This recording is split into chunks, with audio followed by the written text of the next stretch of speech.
Chief Secretary. Allow me to acknowledge the ministers that are with us today. We have Honorable Minister Shaba, the Minister of Higher Education. We also have Honorable Minister Mangaliso Ndlovu, the Minister of Industry and Commerce, Honorable Minister Matuke, Minister of State for National Security. We also have Honorable Minister Dr. Masuka, the Minister of Agriculture. We also have the Honorable Deputy Minister for Information, Publicity and Broadcasting Services, Honorable Marupi, the Permanent Secretary in the Ministry of Information, other senior government officials here present, and the members from the 40 states. Today, the 10th of March 2026, His Excellency the President, Dr. E.D. Mnangagwa, chaired the 5th Cabinet meeting, and the following issues, among others, were considered and approved. Cabinet considered and approved the 2026 Winter Production Plan, which was presented by the Minister of Lands, Agriculture, Fisheries, Water and Rural Development, Honorable Dr. Encias Masuka. The 2026 Winter Production Plan is a key part of the agriculture, food systems and the rural transformation strategy, and serves as the sectoral implementation framework within the broader context of the National Development Strategy 2. The plan aims to support national development by focusing on wheat, Irish potatoes, and barley production. Building on the successes of the 2 previous seasons and a record wheat production in 2025, the plan promotes rural industrialization through value addition across the entire agricultural value chain. The plan aligns with Agriculture, Food Systems and Rural Transformation Strategy 2 pillars that include sustainable production, climate resilience, rural industrialization, market development, and infrastructure enhancement. Accordingly, the available area for winter irrigation is estimated at 256,958 hectares, with 140,500 hectares designated for the production of wheat, Irish potatoes, and barley. Specifically, wheat will be cultivated on 125,000 hectares, barley on 6,500 hectares, and Irish potatoes on 9,000 hectares. The wheat plan aims to produce 662,500 metric tons, surpassing the national annual requirement of 615,000 metric tons. Furthermore, barley production is projected to rise to 45,500 metric tons, while Irish potatoes production is projected to reach 243,850 metric tons.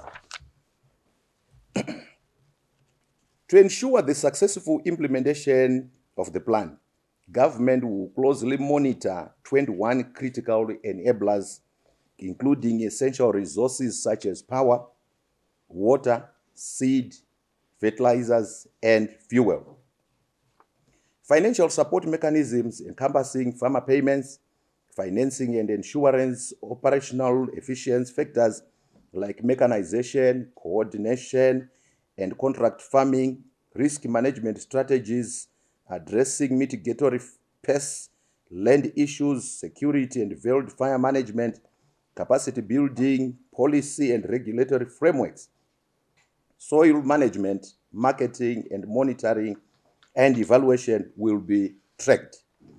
A comprehensive whole of government and sector approach will be employed to achieve the set targets. Cabinet considered and approved the compendium for the 100-day cycle projects for 2026, which was presented by the Minister of State for National Security, Honorable Lovemore Matuke.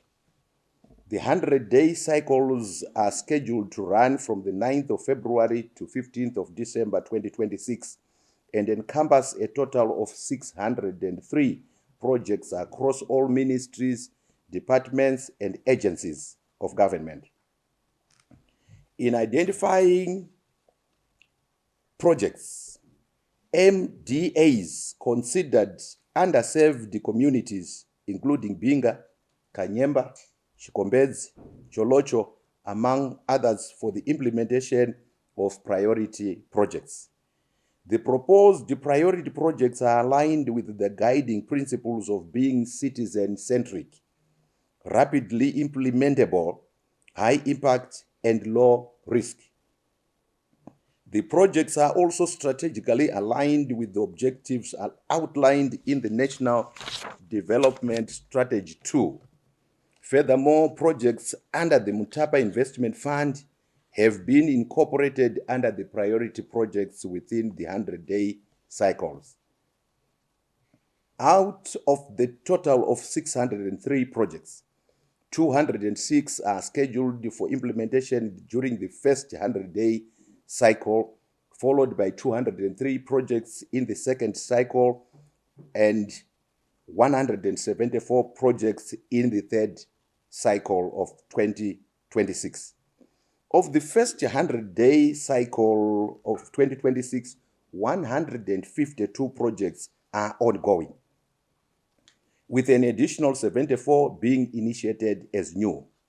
In the second cycle, 134 projects are envisaged to be ongoing, while 69 will be launched as new. Similarly, in the third cycle, 116 projects will be ongoing and 58 will be taken on board as new projects.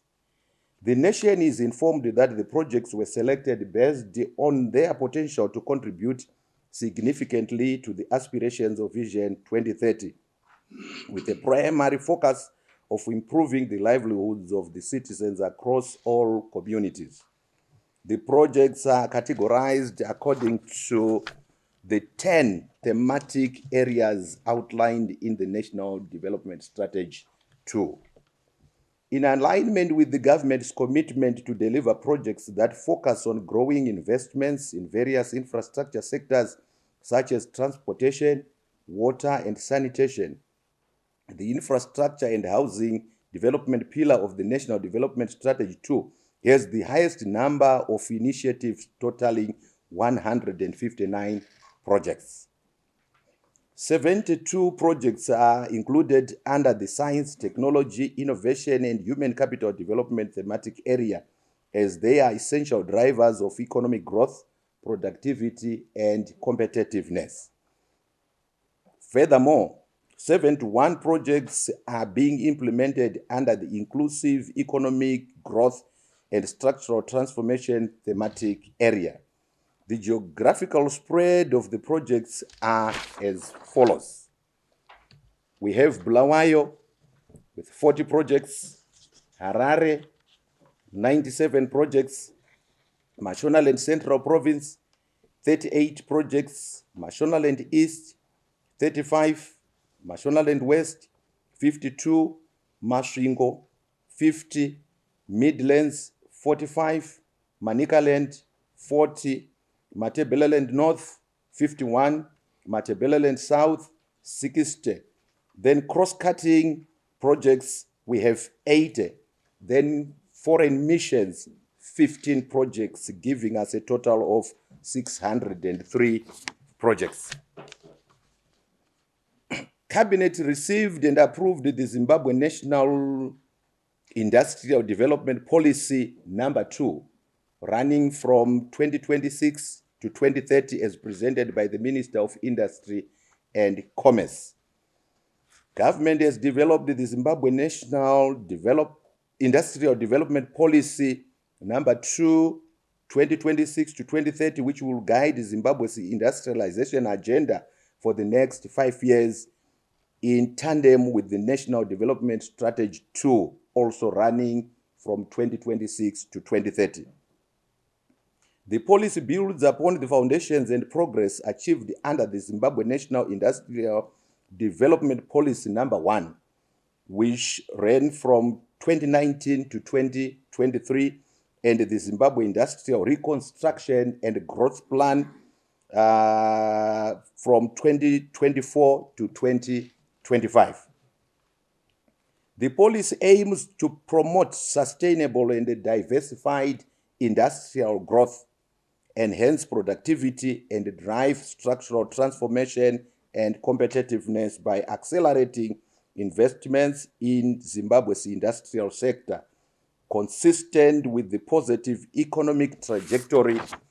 The ZNIDP number 2 seeks to achieve the following specific objectives: to achieve the manufacturing sector's growth rate from an average of 2.2% to over 5% annually until we get to 2030.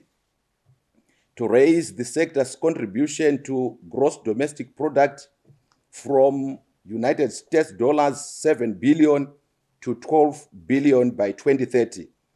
To increase manufacturing exports from an average of United States dollars 470 million to United States dollars 1 billion by 2030. To improve capacity utilization from an average of 51% to 60% by 2030.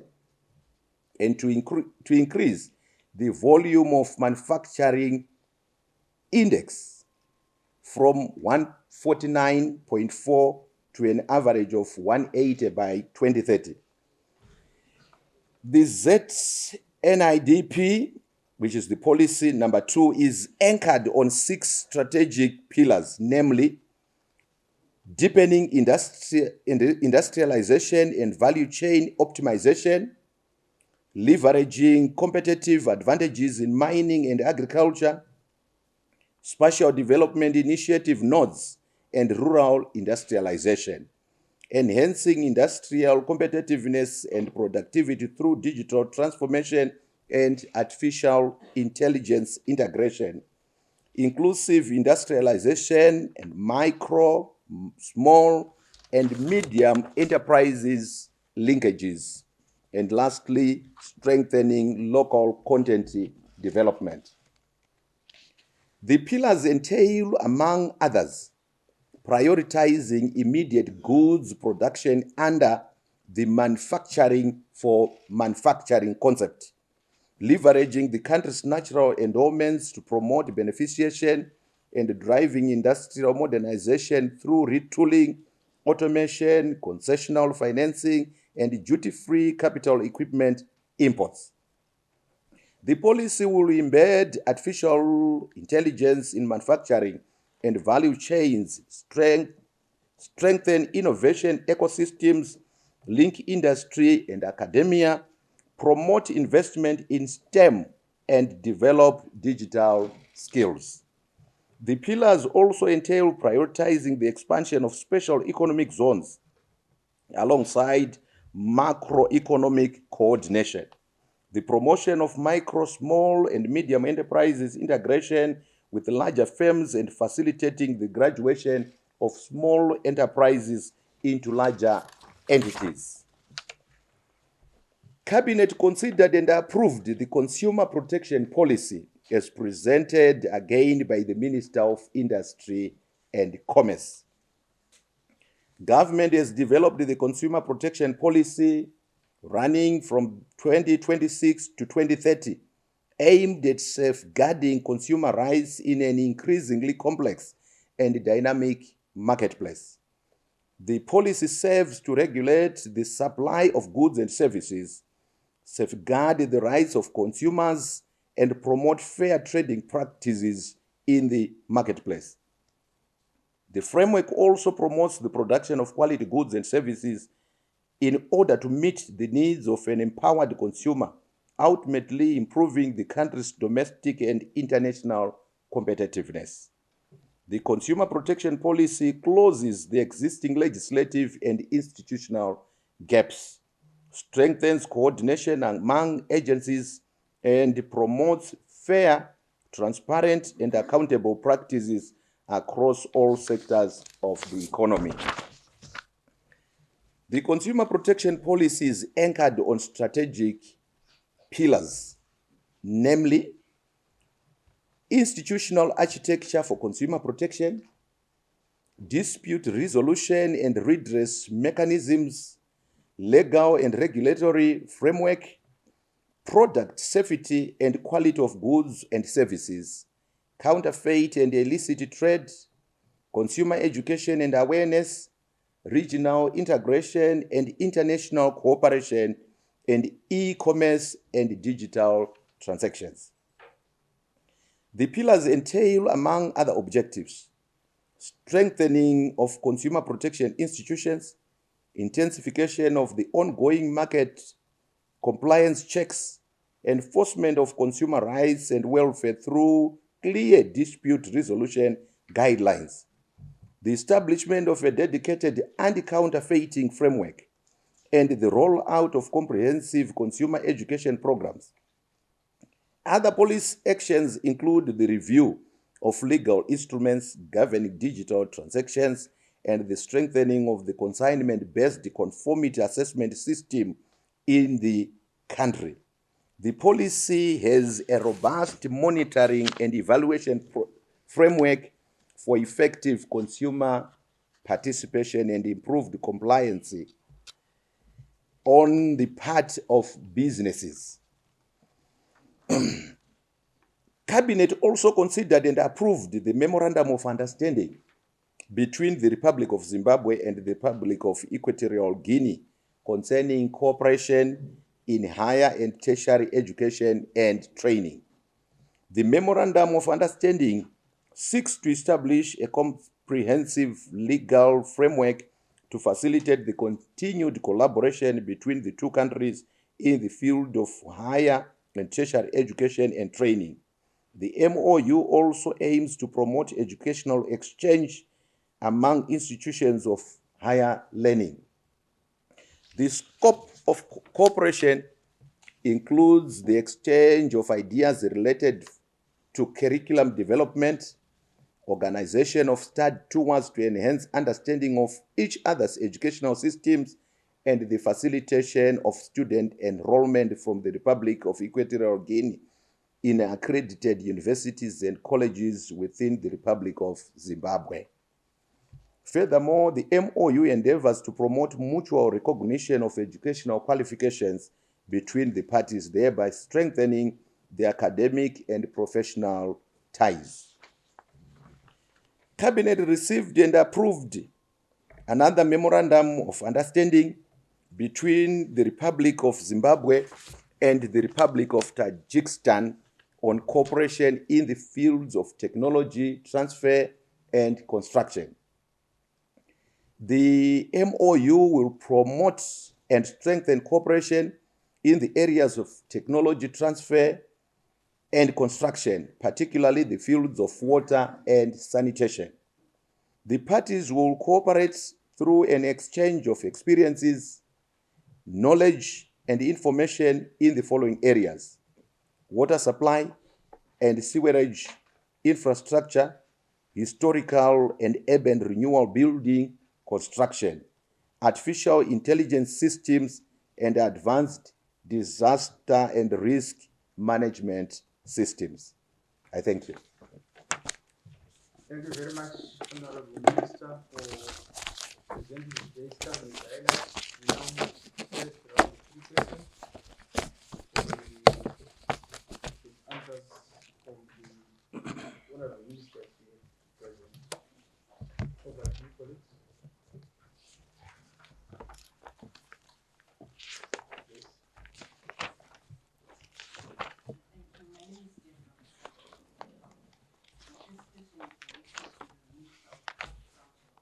Are you satisfied with the levels of the dams in preparation for the irrigation of the youth? And also in terms of interrupted power supply, what measures have you put And then for the Minister of Industry, my question is, how will this policy deal with counterfeit substandard imports? And how will cross-border transactions be regulated? Thank you. Thank you very much.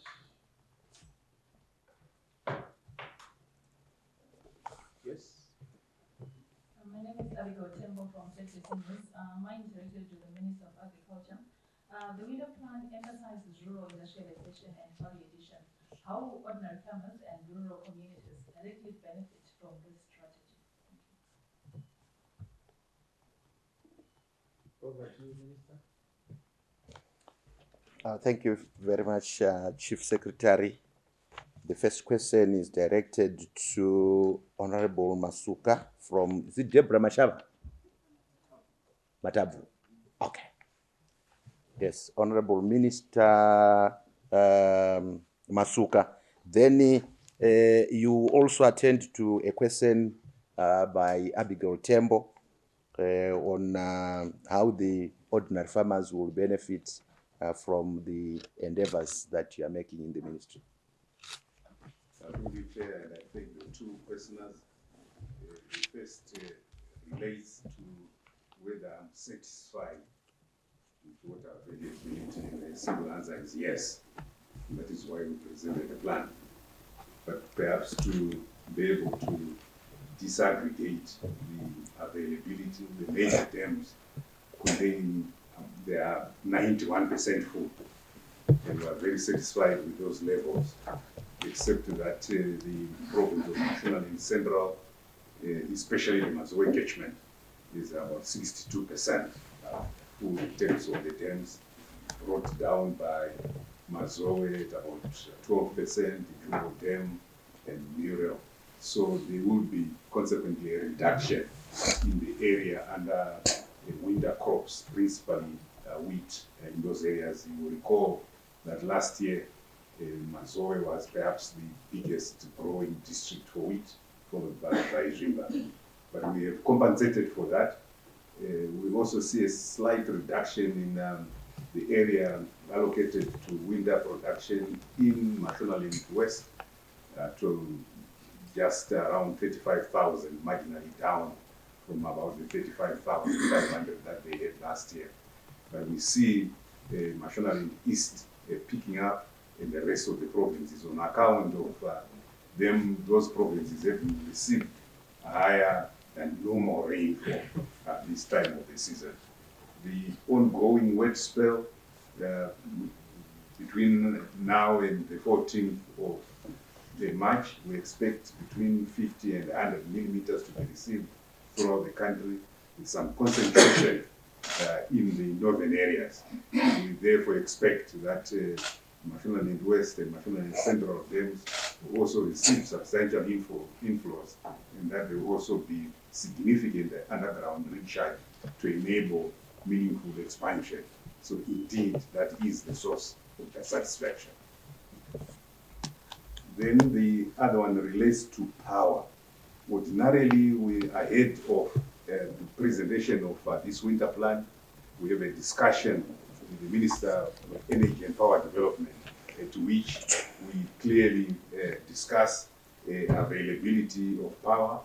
We heard from the Minister responsible that I think we went for the longest stretch without power cuts post Christmas.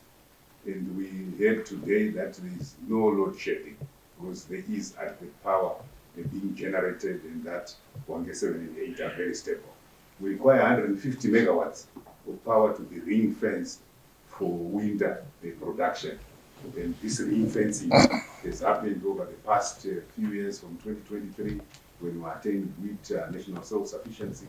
We also note that we now are planning for a higher self-sufficiency. We plan to produce 662,000 metric tons of wheat, and we estimate that our national consumption this year will be 615,000 metric tons, inclusive of some imports. As we make wheat more available, wheat is now another choice source of starch for many Zimbabweans, and they are actually seeing increasing consumption, and I hope the power sector will continue to prioritize us for power availability. Then the other question relates to the ordinary farmer, the wheat farmer, I assume, and the benefits from the proposed rural industrialization and rural development. Indeed, Cabinet in its wisdom has formed a Cabinet Committee on Rural Development and Industrialization to catalyze the attainment of Vision 2030, because the philosophy and ethos is agricultural development will lead to rural development, which will lead to rural industrialization to catalyze the attainment of Vision 2030. So it is in that context and in the spirit of leaving no one and no place behind that we would like to see industries, value addition, beneficiation, aggregation taking place in the areas of production. So we have adopted a value chain approach to agriculture, and the Minister of Industry and Commerce and I have formed a committee of our deputy ministers that is looking at 14 agricultural value chains, so that we just don't look at production. We say, so what do we require as a nation for our consumption patterns, and where do we industrialize, not just establishing urban centers, but ensuring that where the production is taking place, we establish these agro hubs. Remember, what we would like to do as a country is not go back to the Zimbabwe becoming a bread basket of the Southern Africa region. No. We want the Zimbabwe to become an agro-industrial hub of the region, leaving no one and no place behind. And in the irrigation scheme business units that are going to be involved in wheat production, we've also said with the Agricultural and Rural Development Authority, we want to see 3 channels of rural industrialization emerge. First is the maize to mealie meal channel. Second is the wheat to bread channel. And third is the soybean and sunflower to oils channel. So you'll be seeing more of rural development and rural industrialization affecting the ordinary farmer and leaving no one and no place behind. Thank you. Thank you very much, Honorable Minister. The third question is directed to the Minister of Industry from Deborah. Thank you very much, Chairman, and also Deborah, for your question. I think it's pretty much in 2 parts. The first part is about counterfeit products and how we are dealing with that. It's a very important question, especially as it affects the consumer, the majority of whom generally voiceless people whom we need to protect as government. You will recall that we brought really the issues of counterfeit products and smuggling and other business malpractices in 2024 when we launched the Industrial Reconstruction and Growth Plan, following which we set up anti-smuggling teams, following which we also sent teams through our trade measures and Consumer Protection Commission teams to go around the country inspecting our products, working closely with the manufacturers, of course. I must highlight that we are seeing an increasing threat of counterfeit products, and most of them are becoming more and more sophisticated. Some are even looking better than the original products. And we are working quite closely in this regard with the manufacturers, but also we will be intensifying consumer awareness so that consumers are aware of the level of counterfeiting that is taking place. Now, we believe that this will take a whole of government, whole of society approach, and there are 3 main approaches that will be very critical around this. The first one will be strengthening our enforcement.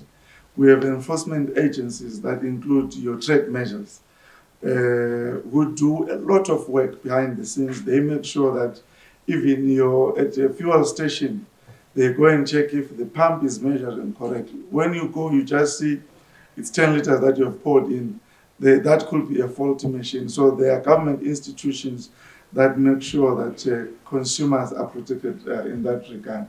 So enforcement agencies are cross-cutting. We work with the police, with the local authorities.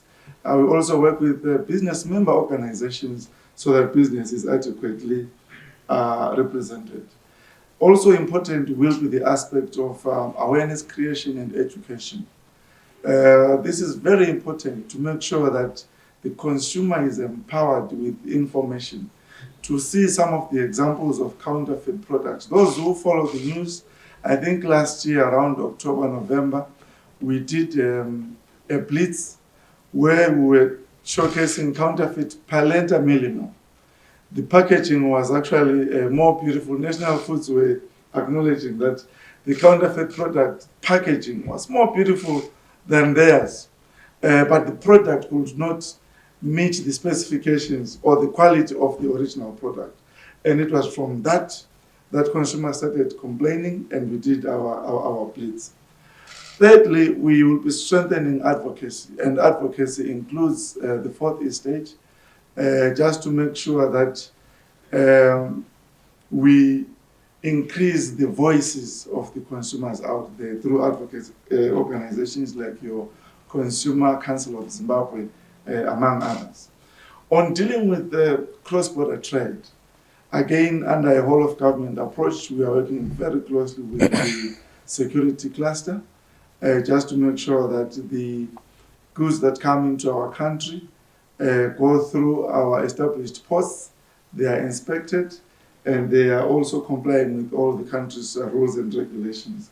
We set up, following the launch of the Reconstruction and Growth Plan, mobile teams that are mostly under the security cluster that are making sure that they do random checks to see if the goods that are coming into the country are compliant with the laws. And this will continue. We continue to assess the weaknesses in the existing system, and the improvements are being made. I think I will best end here so that I don't end up telling you what improvements we are working on these teams. Thank you very much, Chair. Thank you very much, Honourable Ministers, for responding to those questions. Let's move to the last round. Again, yes. Thank you very much. I'm Eben Nabunda from ZTN Prime. I've got two questions that are directed to the Minister of Industry and Commerce with regards to the new industrial policy. First one has to speak to the aspect that some high targets have been set in terms of increasing, for example, the manufacturing sector capacity to over 60%. Question then would linger around whether there is complementarity from a power perspective to support the purported industrial growth at that.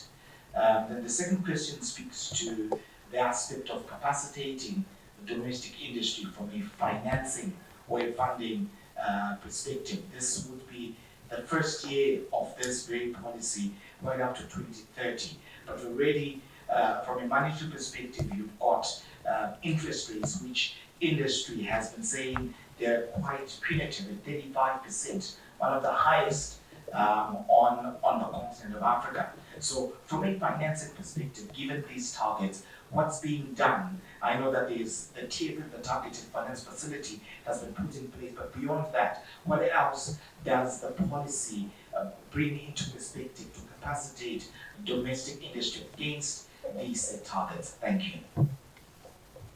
Thank you very much. Yes. Thank you, Chief. Mine is directed to, maybe it's supplementary to Deborah's question, Honorable Mangaliso. Name? My name is Richmond Siaborima, Radio Zimbabwe. I'm supplementing Deborah's question on consumers, where consumers have been victims of counterfeit traders for a long time now, and most of them have become victims of disclaimers stuck on notorious traders' supermarkets or shops that no returns, no exchange, no refunds. I don't know what the enforcement program is doing to ensure that the consumers are aware of the illegality of that kind of disclaimer?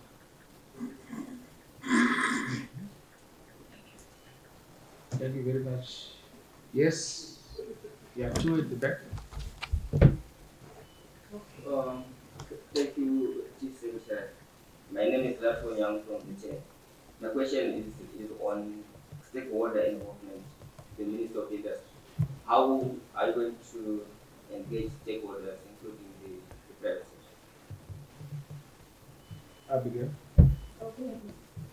Mine is directed to Minister Matuke. With over 600 projects approved under NDS 2, how will government ensure timely implementation and effective delivery, particularly in provinces outside Harare and Bulawayo? And then to the Minister of Higher and Tertiary Education, how will the collaboration between Zim and Equatorial Guinea strengthen research as well as skills training for both countries? Over to you, Minister.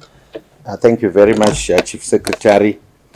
Three questions directed to the Minister of Industry and Commerce. First one from Ima Magunda. Then from Richmond Siakurima. And also from El Nyangu. There's a question again to the Minister of Industry and Commerce, if you could tackle those questions. Thank you very much, Chair. I want to thank all the media colleagues who have asked these very pertinent questions. Magunda, the first one is on linking targets with the key enablers. So capacity utilization of 60%, we believe it's fair, but again, it's possible to far exceed that, especially looking at the fact that in 2025, capacity utilization is sitting at 57.3%. So this was just to average, looking at the fluctuating nature of capacity utilization. But that said, you are correct in that our targets are showing ambition. We are targeting to grow the value of the manufacturing sector from 7 billion to 12 billion by 2030. And such kind of growth needs to be complemented by adequate power, among other enablers that we have identified. And we have worked very closely with the Ministry of Energy in this regard. And we believe that before 2030, we will have far exceeded 4,000 megawatts, which will be more than adequate, at least for the set targets. But we believe that there will be scope to do more. There are a lot of projects already underway that are highlighting generation increase in the next year or two. On the issue of financing domestic industry, I'm happy that you did highlight the TFF. My genuine projection is that the interest rates will come down on the back of the macroeconomic stability that is there, on the back of the inflation rate that has come down quite substantially. And I do appreciate that the central bank had to approach this with caution so that the stability is sustained over a certain period.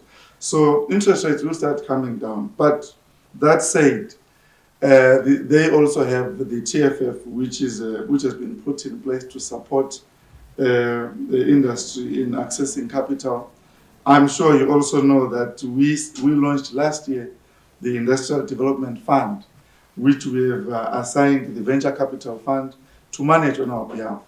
And if I'm not mistaken, the first batch of recipients are ready.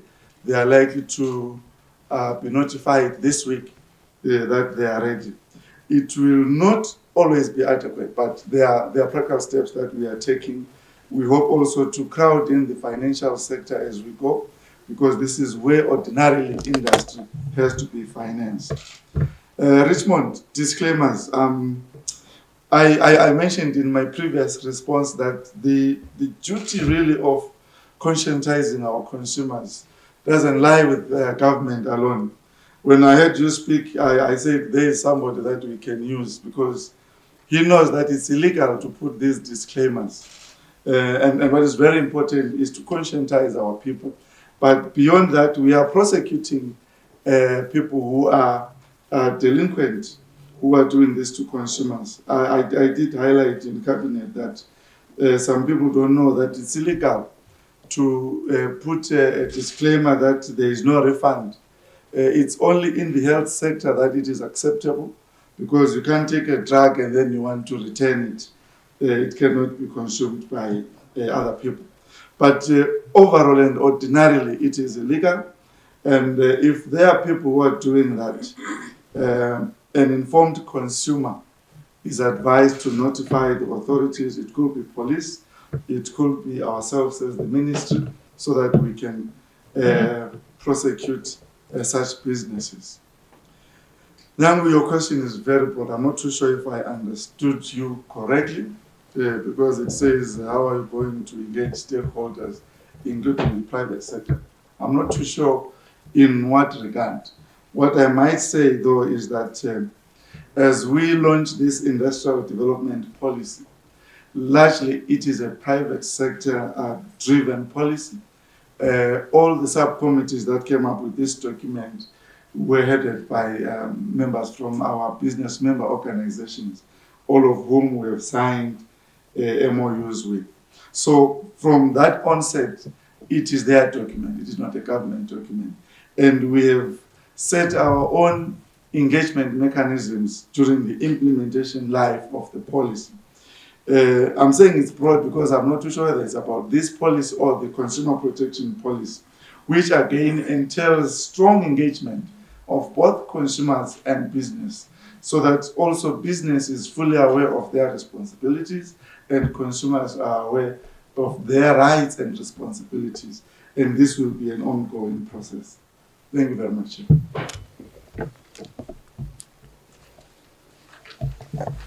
Thank you very much, Honorable Minister.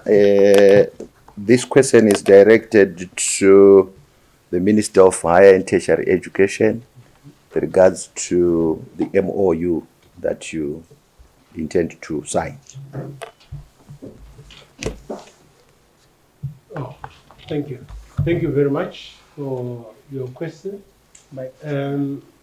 Your mic is not on. Oh, my mic. Okay. Once again, thank you for your question. The MOU that we intend to sign will usher us into an area of specific areas of possible cooperation. And at the moment, we have very limited areas of cooperation. We have some Equatorial Guinea students in Zimbabwe.